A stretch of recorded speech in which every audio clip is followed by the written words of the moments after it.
um, there was this was before the mosh pit, so we were just like running around, just dogpiling each other like in football, you know. You know what I mean? Just like running around crazy. And I think I accidentally pushed Lars and he fell, you know, but it looked like I did that on purpose, but I didn't really want to do that. It's just Yeah, yeah.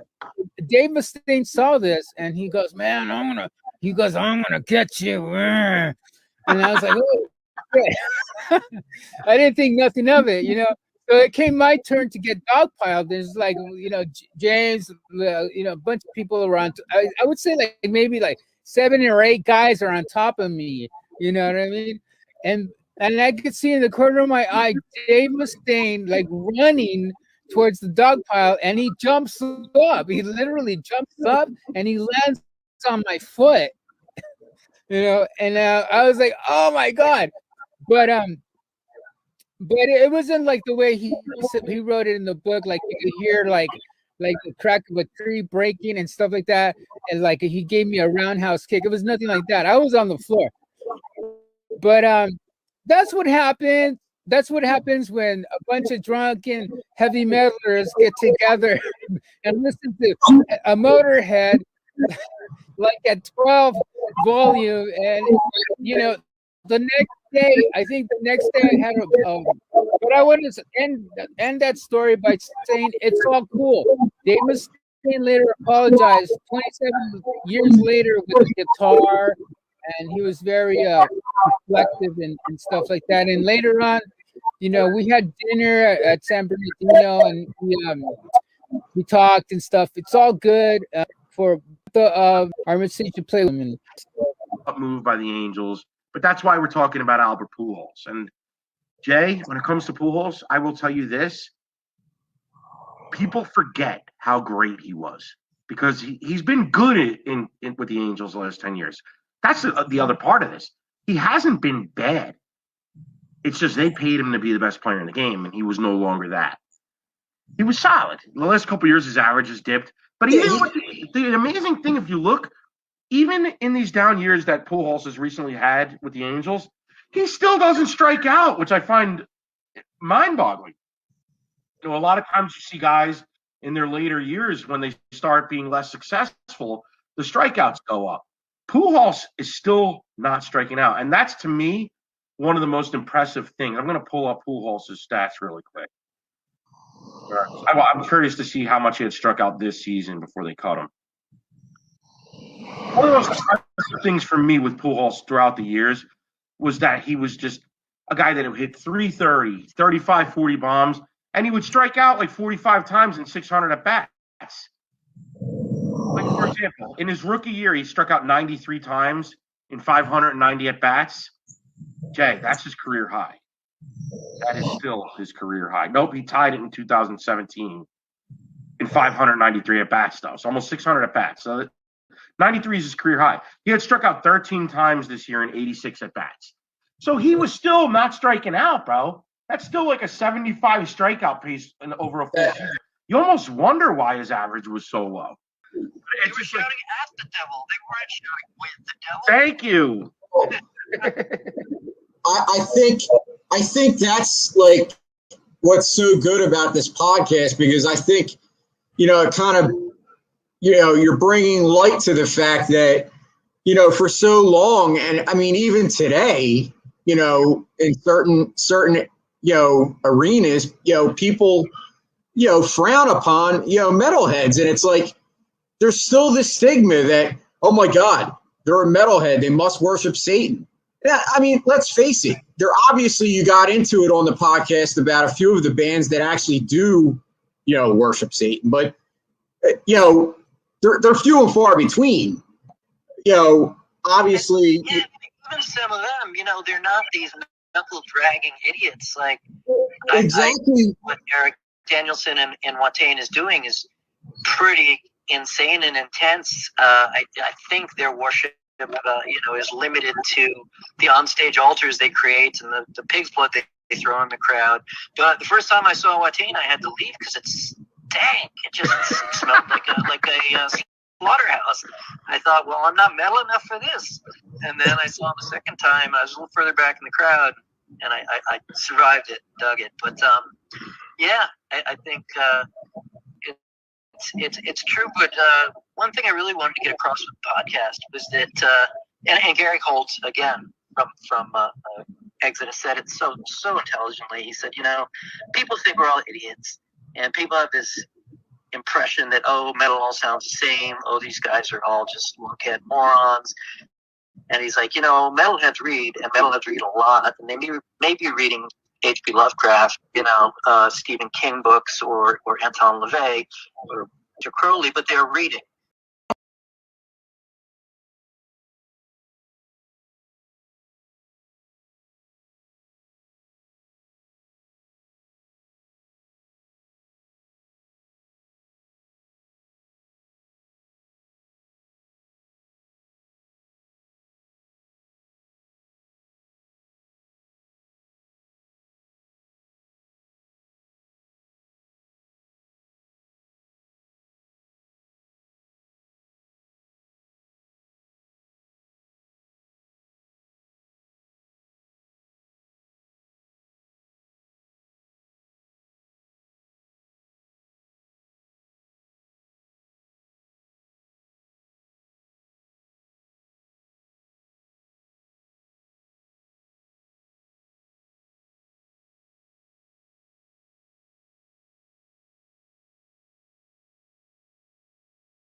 I mean, I don't know where to start. Like, I'm very upset. Obviously Megadeth, as everybody pretty much knows, is my favorite band. To lose David Ellefson is, basically, to me, I mean, a founding member of Megadeth.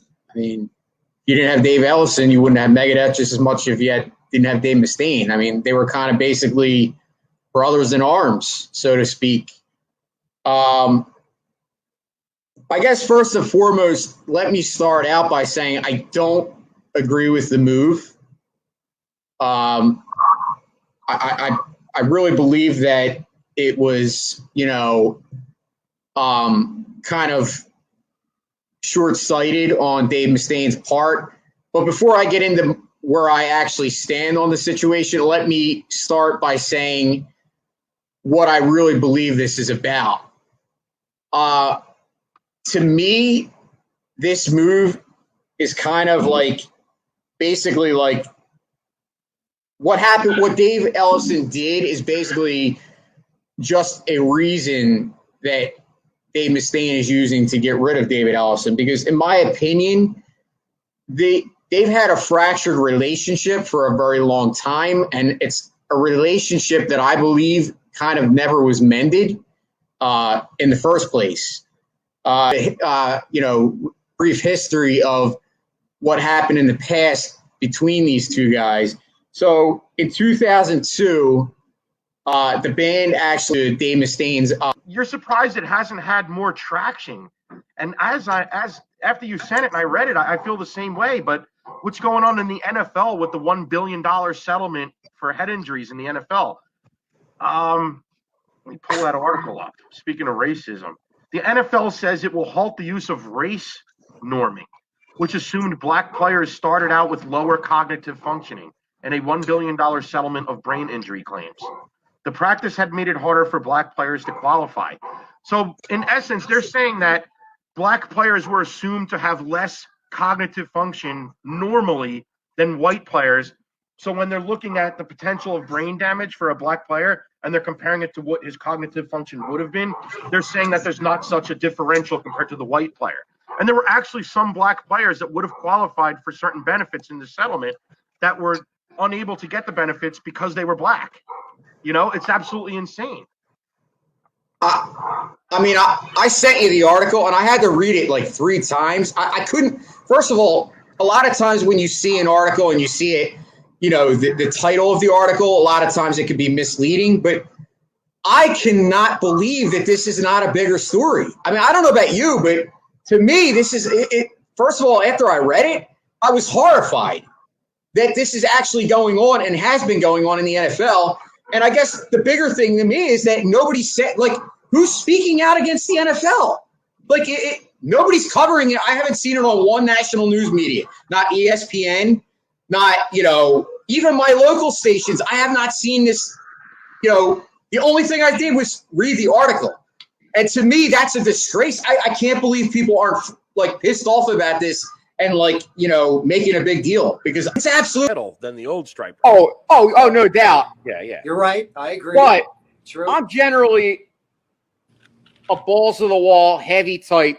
You know, obviously Megadeth's my favorite band. Nice. But when I put on this record, I realized something like that I've been missing, because I've always I've always loved Trans-Siberian Orchestra. I mean, I'm a huge Al Pitrelli fan. Yes. I loved him with Sabotage. Yes. And I love, obviously, you know, they did a lot of good stuff before they were Tri-Sim. Trans-Siberian Orchestra. I can't even say it right. TSO. Sometimes I get that way with Renaissance Rock Orchestra too. Yeah, I was just Say that 5 times fast. Al Pitrelli, yeah, Al. But I mean, I'm telling you, this album, it's like what I love the most about this project is just the fact that you mix all these different styles. I mean, I hear everything in this. Yes. Awesome. It's not like, you know, okay, let's listen to a thrash album. You know, you throw on Megadeth, you know you're getting thrash, or, you know yeah, right. You throw on AC/DC, you know you're getting like that classic, you know, rock. Yeah, 4/4 rock and roll. Straight ahead, Correct. 4/4 rock and roll, baby.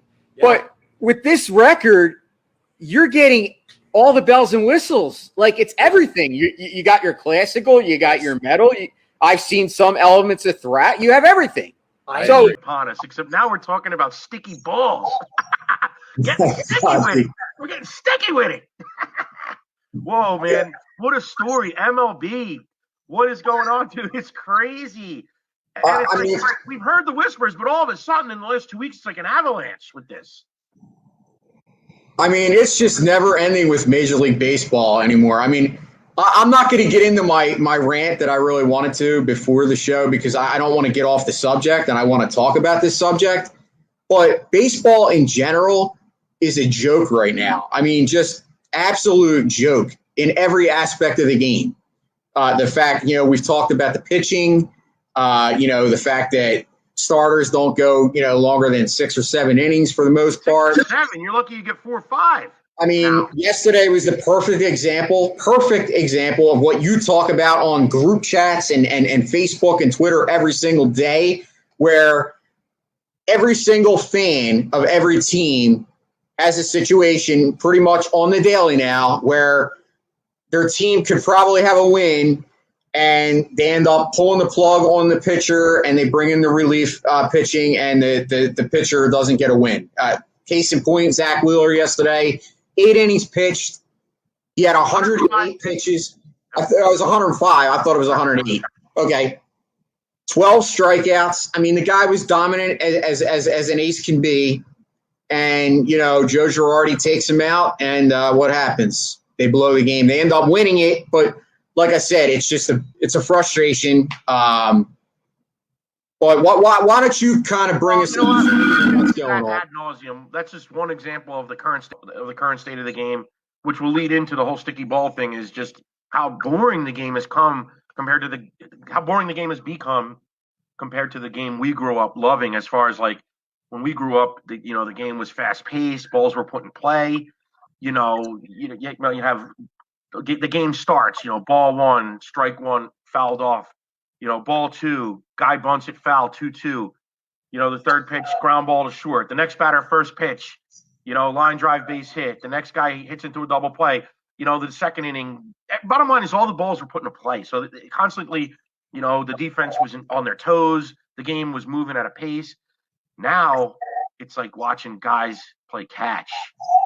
Everybody's striking out a ton or walking. So you're basically for three, and that's a short game if it's 3 hours. Most games are 3.5, 4 hours to play 9 innings now. You got guys playing catch. Every count is 3-2. Guys foul off a couple pitches and then they strike out or they walk. So you're basically watching guys throw 20 pitches, 25 pitches in an inning, and oftentimes not one ball gets put in play, which leads us to part of the problem, the sticky balls. I know, but I'm trying to have fun. Okay, I'm with you. Well, that's why I'm prefacing it. I don't want to be held accountable for my list, which could change tomorrow. But, okay, if I'm going like Mount Rushmore of heavy metal vocalists, just on the principle of him being the metal god, I would have to say Rob Halford. Mm-hmm. But on the principle of my favorite band of all time being Guns N' Roses, and the guy who has hit more recorded notes than Pavarotti on an album, I'm going Axl. So Axl's my vocalist. But all due respect to Rob, I love you. My lead guitar player, how could it be anybody other than Eddie? I'm going Eddie Van Halen. I'm going Edward Van Halen. I mean, I guess you could also say Tony Iommi for inventing the genre. But to me, Eddie Van Halen perfected the genre. And everything that came after was based off of what Eddie did. So I'm going Eddie. And for my bass player, I love so many bass players. But you know what? Again, they're my favorite band. And also just because I think he's evolved so much as a bass player.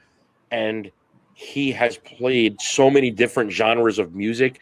And he basically is like a guy that will be on anybody's album. And he's a great songwriter in his own right. And I love his vocal style, even though it's a little unique. It doesn't pay to try. Duff. I'm going with Duff Rose McKagan. So, and then my drummer. Oof, that's a tough one.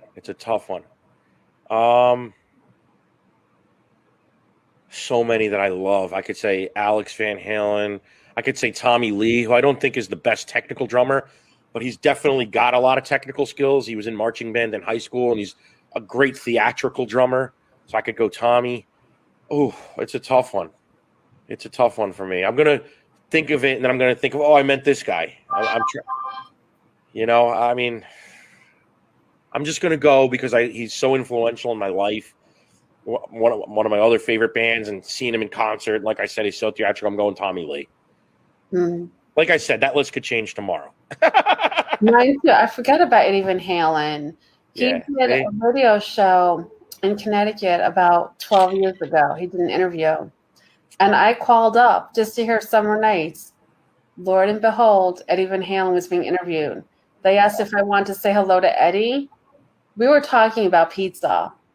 I was so nervous talking to the guy. And then when he passed away, everybody was sharing their stories. And I put something out there about saying hello to him and talking about pizza on a local radio station here in Connecticut. Very cool. Nightclub in Rhode Island. And Jack Russell and him talked. He's like, dude, I'll do backstage packs. Get it all set up. And so Scott went to go see our friends in Great White play. And he lost his life in that fire. So. Yeah, it's a tough moment. I'm sorry, guys. Nah, it's a tough moment. It was a tragedy. So he was one of the people that almost made it out of the club. And he made it to the exit of the front entrance of the club. And people were stacked on top of him. And I've seen the video. It's tragic. I want to get too graphic, and I want this to be a fun interview, and I'm sorry, but I have to tell you something. That child would have never happened if it wasn't for Scott. He was the backbone of the thing. And so what happened is that Casey flew home after he lost his life to her mom. there was a life insurance policy, and I got a phone call from a couple different friends of mine. And they're like, listen, and I kind of took it upon myself because of my promise to Scott. I said, hey, we need to do something for Casey. So what we did is I called the guys Double Left and Stepchild. I was like, listen, I want to put Stepchild back together in honor of Scott, and I want to do some shows to benefit 100% of the proceeds going to Casey. Because it's going to take a while for her to get her money, and she's back there with her mom, and she's desolate, and now her dad's gone, and we were all completely devastated. So what we did is we got Stepchild back together. I want to say, and I apologize if I'm wrong, I don't have the best memory, but I want to say it was 2006. So Stepchild formed back together to do benefit shows for Scott. And as we started playing songs again, and we did a couple shows, and we got a bunch of God bless my friends in the industry, a boatload of bands came in. We did this huge show in front of 1,000 people at the Galaxy Theater. Now it's called the Observatory, but it's on Harbor Boulevard in Costa Mesa, California. It holds 4,000 people. It's a huge place. And so we were able to just pack the place. We did a couple shows. We did a couple benefits for Casey. And as that happened, Stoked. Me too. I'm super excited. Tonight's guest, they have a show next Saturday at the Landis Theater in Vineland, New Jersey. Jason and I will be there checking it out. They are the premier tribute band to Stone Temple Pilots. They provide a transformative experience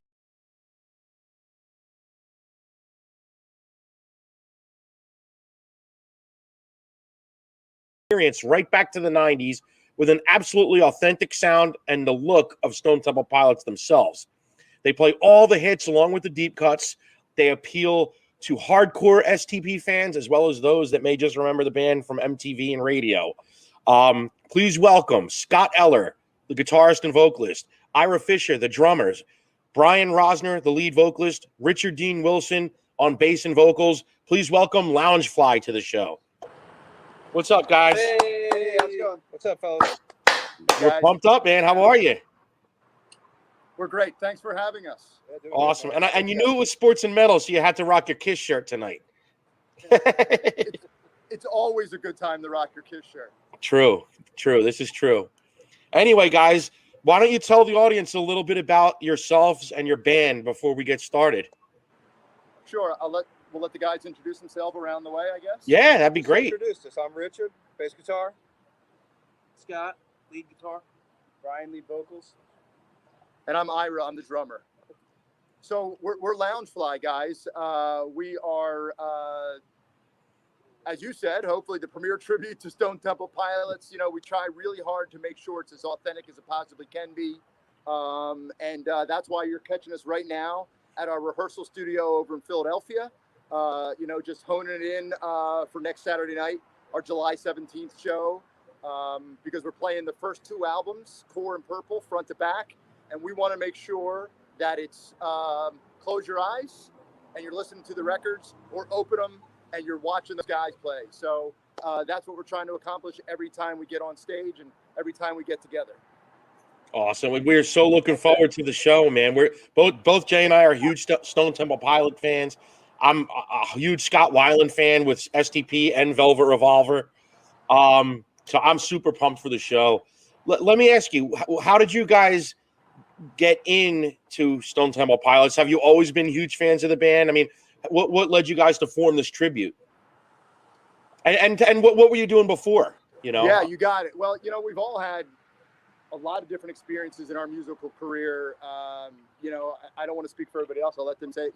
Me, I'm an old hair metal guy. I was one of the, I was a Galaxy, Cell Block, Bonnie's, everything, guy, just playing in bands for years. Went out to California for some years in the early 90s, did that kind of thing, took time off of that to raise a family and do all that kind of thing. And then when the drums came a-calling again, it was time to do this. So, but it's part of his history. It's unfortunate the way his career was cut short. And I'm certain that J.R. Richard would have been one of the all-time greatest pitchers. Why don't you throw some of the numbers at us that you had? Yeah, well, I mean, that was my point. When you first tweeted it to me this afternoon, first thing that came to my mind was the first word that came to my mind was dominant. And you pretty much hit it on the head.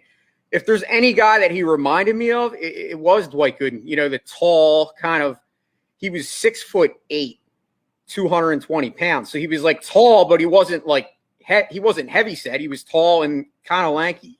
Yeah. And back then, yeah. The thing that really blows my mind is the 3-year stretch that he had before he had the stroke.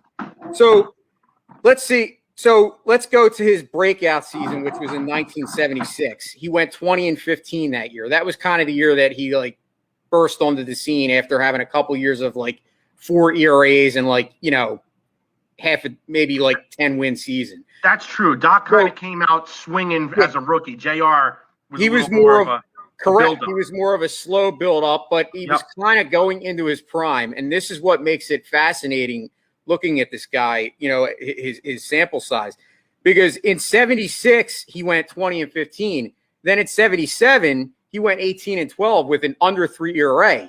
And he had like 212 strikeouts, which was still a lot. I mean, 212 strikeouts. Dude, Jay, I have to cut in there. Of course it was a lot. That was an era where guys didn't strike out. That's like 350 today. Well, no, I'm talking about pitchers.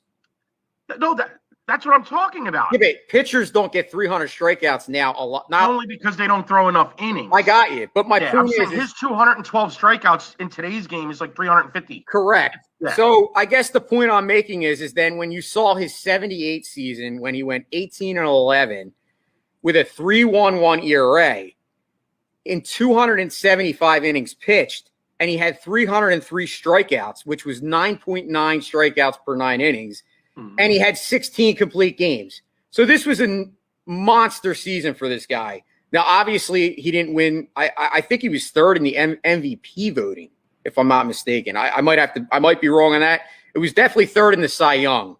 But then 1979, he matched that year with an 18-13 record. His ERA dropped to 2.71. He threw 293 innings and he had 313 strikeouts with 19 complete games. So he basically took what he did in 78 and pretty much,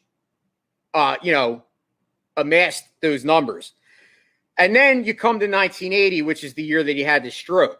Mm-hmm. But before he had that stroke, he was 10-4 with a 1.90 ERA and 113 innings pitched with a 2.73 in 68 innings, and he had 73. He had 119 strikeouts. Yep.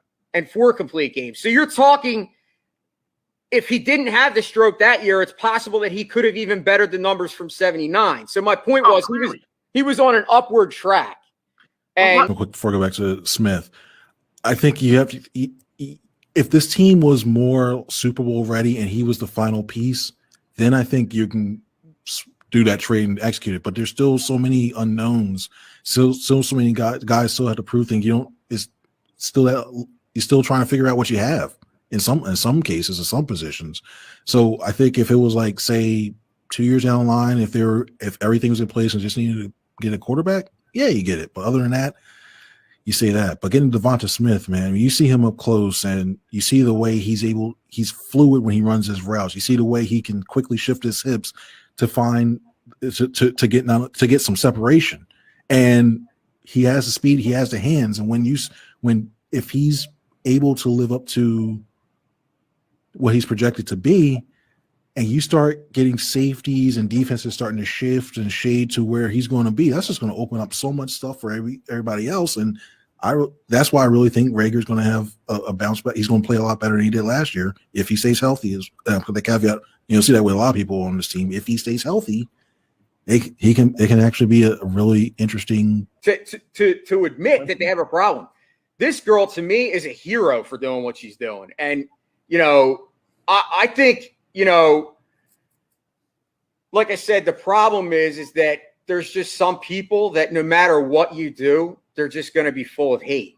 And it just seems like nobody had the word I like to use is tone deaf. Like it's almost like people totally like gloss over it like it's not an issue.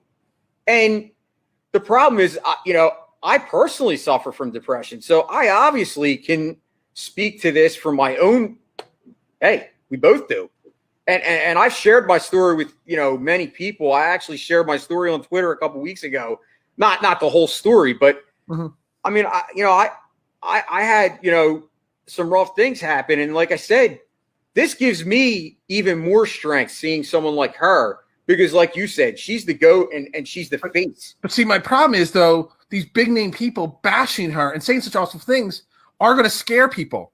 And I'm trying to find, as you were talking, I was trying to think of a way to properly say this. And I'm not trying to be insensitive or rude in any way. We said that this could lead to suicide, severe mental issues. And I've always been, I'm not trying to say people are for suicide. I'm against suicide in the sense that I've always said it's selfish for people to commit suicide because there's so much help out there for you to get if you're that, you're suffering that bad. But on the flip side of the equation, when somebody comes out and admits that they have problems to try to get the help, they're bashed about it. So people don't want to come out and admit their problems. So it kind of brings it all around to it, if you don't have something nice to say about this, just don't say it. Why do you have to do such keyboard warrior tough guy comments when it's a serious day? I think we went like twice with Ricky Rackman, and he talked about like how the club was when it first opened and how, it got huge, and then how it was right at that moment when it was, months away from closing. And basically what he said was his vision was basically that he just wanted like a nice, chill, relaxed place for people to just come and meet each other and hang out. And that's what it was when we got there. I mean, when we got there, you just kind of like sat around, there was music playing, you kind of talked. Like it wasn't like crazy. I mean, there were some clubs back in the day that weren't even actually famous.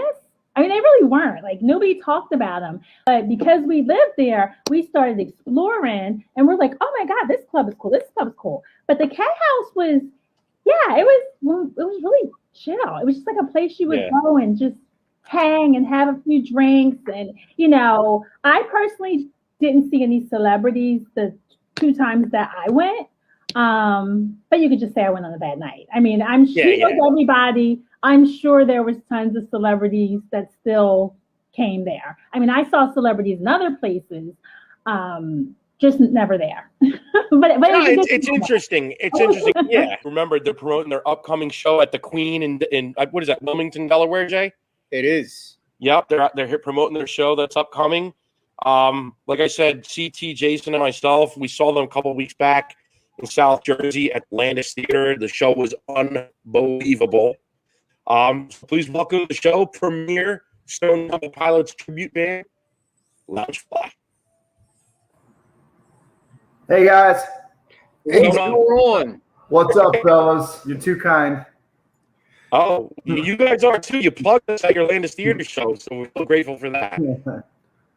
Listen, we love being part of the thing that you do. You guys are awesome. You're music fans. You're pushers of music, and we love it. So we just always appreciate it. And CT, who we've known for years now too, who's just awesome, and we're can't wait to work with you again in a little while, CT, on your autism benefit too, man. We just looking forward to all you guys for sure. Yeah, actually, since you brought that up, CT, why don't you tell us a little bit about that? So Rock and Roll Union is doing a group. We're actually still looking for anyone that wants to walk with us or represent with us. We're doing the South Jersey Walk for Autism October 23rd.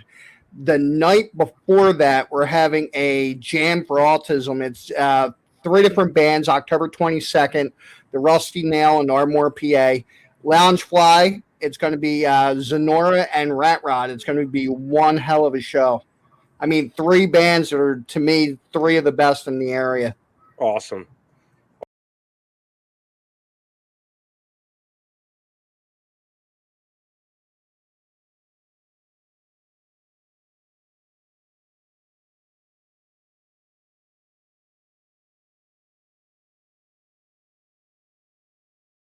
Cabrera, but that I'm going to say no. And it's not a knock on him. I'm going to say no.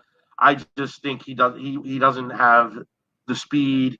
I think he's an awesome player. He's an awesome player. I think when you're talking top 25, that's pushing a hard envelope. We could do a whole show on that. But I think it's a legit conversation. I mean, maybe he's not, but I mean, 2-time MVP, 4 batting titles, as I said, won a World Series, and the Triple Crown. I mean, that in itself right there. He's an amazing player. I'd have to process it more to answer something like that where I'd probably rank him. I don't see him top 25, but I mean, that's not a knock on the guy, dude. The fact that we can even ask the question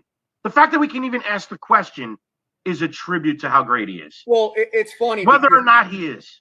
Well, I think that we both, or all three of us probably, Phil would probably agree too, that between Miguel Cabrera and Albert Pujols, we've had 2 of the maybe top 50 players of all time. I think you definitely could make that conversation. Yeah, okay, since you brought Pujols up, Pujols, I think, has a stronger argument. And I'm only saying that because if I take Pujols' 10 years in St. Louis, hold on, Jason's stats make it yes. I say no, but definitely top 50. Okay. I mean, like I said, the fact we're even asking the question is a tribute to the greatness of these players. But Pujols, he fronts the premier Ozzy Osbourne cover band in the Philadelphia tri-state area called the Land of Oz.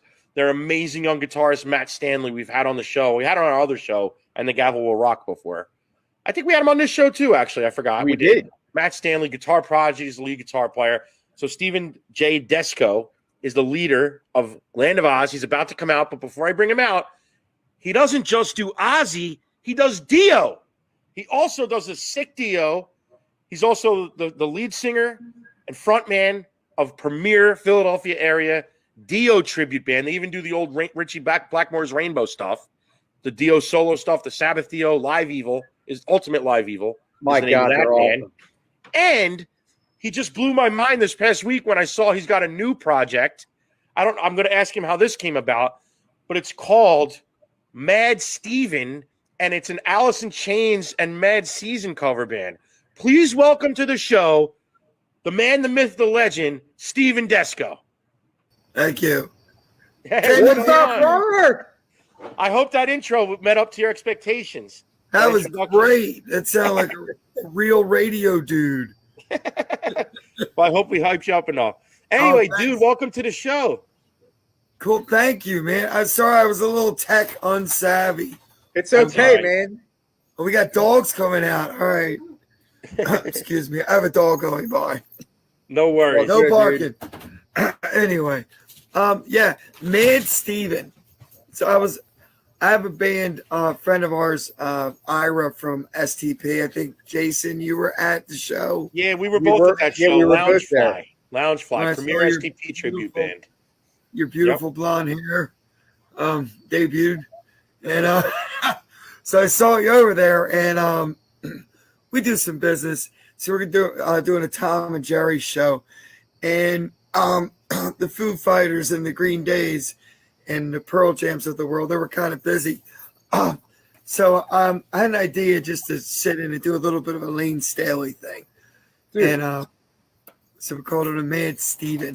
And Dave Romani's going to sit on the drums from Musician Impossible and Separate Ways. And what was he with also? The LO Tribute.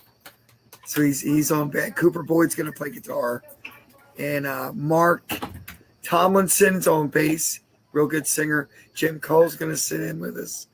And we're going to try to do some Lane Staley. We do Mad Season, maybe a Soundgarden song, and then the Dirt album. That's going to be awesome. Dude, Aaron and I will 99% be there. I mean, absolutely. Oh, those boys. I were really Baez, who they decided, all right, we're just going to trade for him. Why do you think the Cubs gave him away? It's not like he's a stand-up teammate. Like, you got to read the tea leaves, as Big T will says. Read the tea leaves and see what happens. Yeah, sometimes the best trades are the ones you don't make. I kind of think that the Baez trade was like to satisfy the fan base, to make and I think Phillies have been guilty of it. All of our teams have been guilty of this. there comes a time where the fans start crying out. They want to see a move, and maybe the best move for your team has come and gone. And then the front office, they just make a move for the sake of making a move. Or to put out a stupid statement like we're going to spend stupid money, but you just spend money stupidly. That's so exactly. I was thinking of that very example. My God, can you get any more flagrant than that? It's just. I mean, let's spend stupid money. Yeah, they spent stupid money. McCutcheon, stupid money. Who else? How many times have we paid Jake Arrieta? Like, I mean, Jesus. Scott Kingery. Matt Klentak paid the guy $26 million before he even stepped on a major league that was baseball awful. field. That was I awful. mean, are you kidding me? And now and then we're talking about the Mets again. They drafted Kumar Rocker 10th overall, then decided they didn't like his MRI, and then didn't offer him a contract. So you just lost a 10th overall pick. Yeah, so all these things with the Mets that were supposed to be so great all went to shit. Think about There's parallels between the Phillies and the Mets. There's a front lot. office. Right now. It's fucking awesome. Check them out, bro. Well, so my pick of the week actually comes from a band that I just saw a couple weeks back. And after seeing this band live, I've definitely grown a greater appreciation for them. They're a band I always kind of liked, but I never really got into. And since I went to this show, I've been kind of doing deep dives. As you know, I do a lot of lists, and I do like top album lists. And going back on this band, I picked up the album, and the band is called Trivium. They're out of Orlando. Obviously, most people have heard of them, but they're a metal band. They were more of like, when they first came up, they were like in the metalcore, new metal type sound. They've more since then have kind of become more progressive, and they've actually added a lot of thrash elements. If you listen to them, and they have a lot of like dueling guitar solos. The lead singer, Matt Heffy, he's also a guitarist, and it's awesome to hear that kind of where they go back and forth. But the album is called What the Dead Men Say. It actually came out at the height of the pandemic in 2020, so a lot of people haven't even heard this album. Like, it kind of went under the radar. It was kind of released, quietly. And this album, dude, honestly, I've heard pretty much every Trivium album now. This album is their best album, in my opinion. What's the name of the record again, Jay? The new one? What the Dead Men Say. Yes. It's phenomenal, dude. It's absolutely like every song on the album is good. There's no filler. I don't know if you haven't heard Trivium, they do a lot. They're known for their intros. They every album that they have, they always have a kind of a slow build intro, whether it's with piano, it's kind of balladish. And then it kind of just goes into the opening track, which is usually a friggin' kick-ass, in-your-face metal tune. But the intro on this is called, it's actually the number 9, but it's in the Roman numerals, so it's IX. You see a lot of bands do that sometimes when they do intros. They use Roman numerals. And then it goes into the What the Dead Men Say title track, which is actually an awesome song in itself. But my favorite track on the album is called The Catastrophist. It's actually track 2. Dude, if you listen, speaking of Corey Taylor, if you listen to Catastrophist, it actually reminds me of like Slipknot. Matt Heffy and Corey Taylor sound similar, and if you listen to this, you think you're listening to Slipknot. Check it out. I'm definitely going to check it out. It's actually, like I said, it's a kick-ass record. It's in your face, balls to the wall. It's got a lot of these dual, intro solos, a lot of keyboards kind of used in the album, and definitely hyped. And I'm that's my pick of the week. It's an awesome What pick. the Dead Men Say. Check it out if you haven't. Awesome. And check them out live. Like I said last show, they are freaking phenomenal. Playoffs in full effect. I know Jay and I, 2 nights ago, you and I were both ecstatic to see the Yankees eliminated. The Skankies, the Yankees, whatever you want to call them. But they're out. Bye. We hate you, Yankees. Out. So sorry if we offend any of our listeners. Yep. And it was just even more sweet seeing the terrible, terrible play when it was a 3-1 ball game, and Mike Stanton hit the ball off the monster, and they would have had first and third, which you could argue maybe should they have second and third, but Stanton stands there and admires his shots. So they would have had first and third, one out. Instead, for God knows what reason, they send Judge when he would have been a third with one out. The momentum was swinging in their favor. They send him. He's out by 10 feet. Now there's 2 outs, runner on first. Rest is history. Yankees lost, 6-3. So they're done. And then on another note, I know you wanted to ask me my World Series favorite. Who do I think is going to win the World Series? So here's my opportunity. I'll tell you, because what I was going to say was if the Dodgers advanced last night in their wild card game, they're my pick to win the World Series. And guess what? The Dodgers did. What a great game that was, dude. A 1-1 game into the bottom of the 9th. Chris Taylor for the Dodgers hits the 2-run bomb. They walk it off. I mean, bro, it's amazing. It's amazing how good the Giants and Dodgers have been this season. And you know what? An interesting thing is they both won 106, 107 games respectively. Giants, I think, won 107. Dodgers won 106. A lot of people are using that as an argument. Well, I don't like the one-game playoff, blah, blah, blah. But you know what, dude?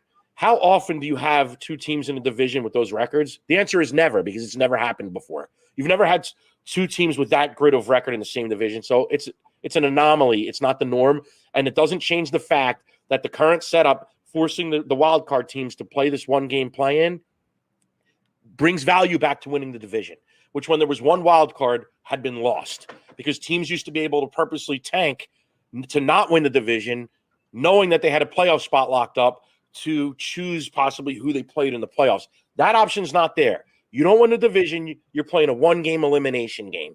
And you know what? The Dodgers, who you can make any argument deserve to win any division, how good they are, had the Giants not been in their division, stepped up to the plate. They won the game they needed to win. They move on. And now the thing I think is super exciting is we get to see the Giants and the Dodgers in a National League Division Series, a rivalry that dates back into the 1800s when they were in Brooklyn and New York, respectively. This is fucking exciting, and this is what baseball's made for. You know, this is what I'm looking forward to, bro.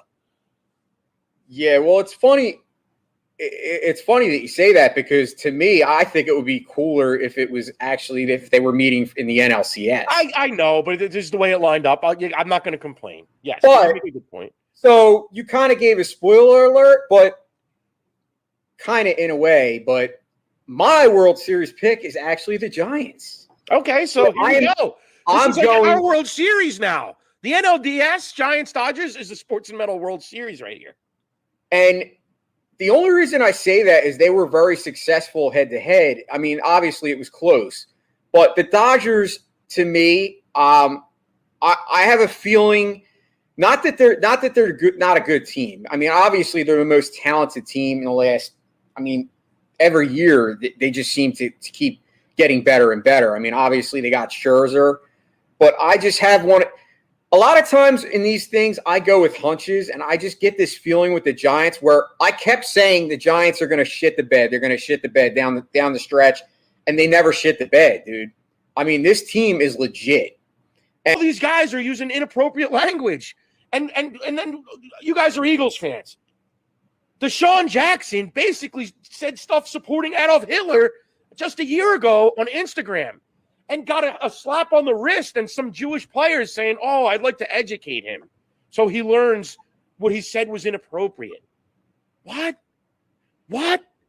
All John Gruden did is say something that every man has said 1,000 times, right or wrong, until recently. I'm not going to pretend I never used those words when I was growing up with my friends. I'm not going to lie to you and pretend I didn't. Was it wrong? Sure. I used the R word too. Oh, you're a... I'm not going to say it because it's get me in trouble, but we all have said things that we shouldn't have said. We all have done it. You can't continue like this. I've even seen some ridiculous stuff going on about this. Let me pull it up here. So I was reading an article. It was on, let me pull it up, Jay. It's crazy to me. It's absolutely crazy. Let me pull this up. Well, while you're doing that. Well, hold on. 538. It's a website. There was an article on 538, and it was about the Raiders. When John Gruden was hired to be their coach, they had something like 80% black players, 79%, which was the most in the NFL at the time. And the league average was something along the lines of 65 to 67%. So they actually did an article that showed in the years that Gruden coached the Raiders, that the percentage of black players on the team went down to 67%, and that paints him as a racist. Teams that were at 67% racist. And then the article went forward to point out that certain teams, such as the New York Giants, who had black GMs, had the highest ratio of black players. Couldn't that be construed as racist too against white people?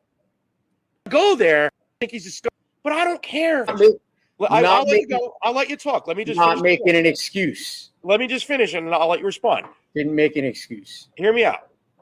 This guy had it all. He had a fancy car. That's why he was going 150 miles an hour. Your car, Jay, you couldn't go 150 miles an hour in your car. You know what I'm saying? Your car's not capable of going that fast. This guy had a car that was capable of going that fast, and that's why he was going that fast. He knew what he was doing, and he didn't give a shit. And he didn't care, and he knew he had drank. And guess what else? He has the option. The NFL has a system where they will pick guys up. I forget all the details of it. But the NFL has a program implemented where players can call for rides provided by the National Football League to avoid driving drunk. There's so many differences to like a situation that might involve you or me to this. So many differences. See, that's where I disagree. Because, Aaron, let's face it. How many people have went to weddings and drove home drunk and killed people? A lot. I agree with that. You're wrong. You're wrong. I do agree. Different. It's no different, and this is what I'm telling you. It is different. No, Aaron, it's not, because when you are a blackout drunk, it's different. Now we're getting into a next conversation. You're different, because I'm going to tell you. He's a blackout drunk. Okay, and you don't know he isn't. And okay. So here's where I'm getting at. I'm not making an excuse. What I'm saying is that there's too many people that live in glass houses that are out here attacking somebody that they have. I'm not saying that he doesn't deserve to be punished. He deserves the book. I didn't make an excuse for him. It was a choice. It was not, something that he was forced to do. He chose to get in that car. He will have to live with the consequences. What I'm getting at, and the point that I'm trying to make, is that there's too many people out there that don't want to show sympathy for anybody that's done something wrong. That doesn't necessarily mean that they are a person that deserves to be, well, you killed somebody, so you deserve to die. Like, nobody knows. Jay, hear me out. Hear me out.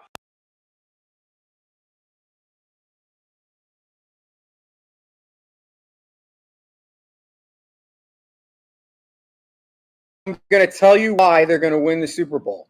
Because they were already, that's what you said. No, because they were already going to win the Super Bowl. This just puts them over the top. I said Super Bowl favorites incoming. That's exactly what I texted. Okay, and I'm going to tell you why. Because they already were. You're adding a guy that basically he might not even play that much, because if he's actually hurt. Dude, he opens up. When you have a wide receiver 1 playing in your wide receiver 3 slot, a guy that's capable of dominating, he still is. Well, love him. Obviously, we know that you don't like the guy. I know that. I get that you don't like Odell Beckham. And I'm not saying that he's a great guy or he's a great team player. He's not. But what I am saying is that I like to root for the villain. And to me, he's the villain. Look, if you want to root for the villain, that's fine. But here's the perfect guy. Here's the guy. Just let me talk. I let you talk. I'm listening. I let you talk. Now let me talk. Okay. Odell Beckham, when he's healthy, is a top 10, 15 wide receiver in the league. He was 5 years. No, he still is. He hasn't had a chance, Aaron. He's been hurt 2 years. Yeah, so it remains to be seen. Okay, so 3 years ago, he was a top 10 receiver. Okay. It's a lifetime in the NFL, Jay. He was injured. Yeah, he was. Okay. So now he's going to the Rams. Why do you think he went to the Rams?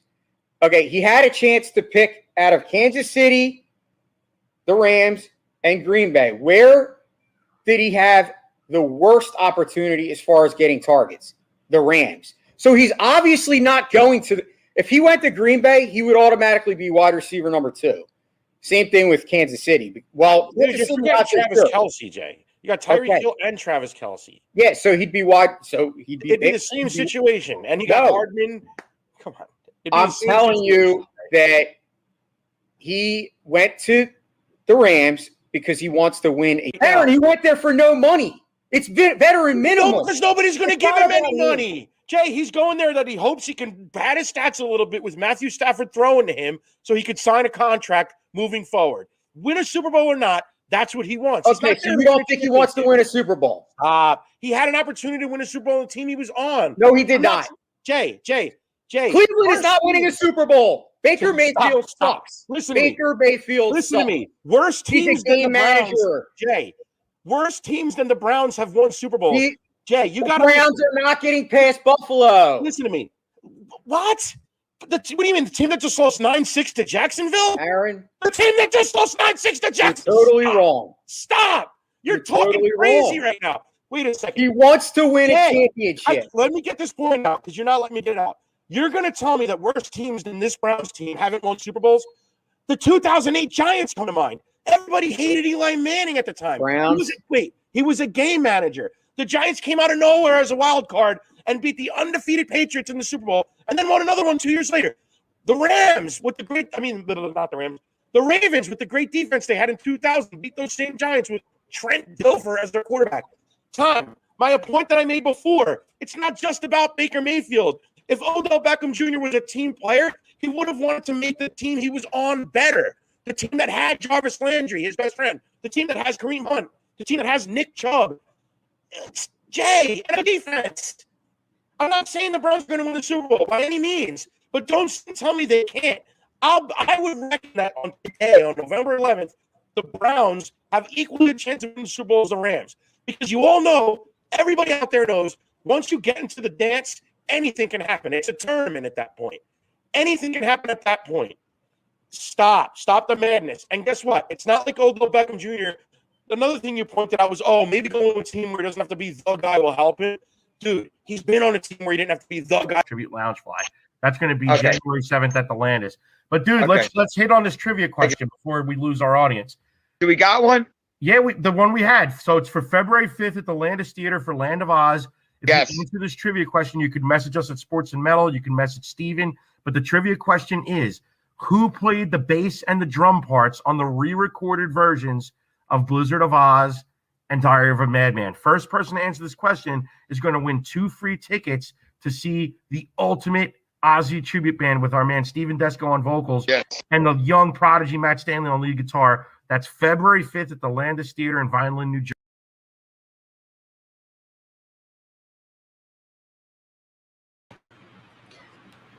Guys, thank you so much for watching this special edition of Sports and Metal.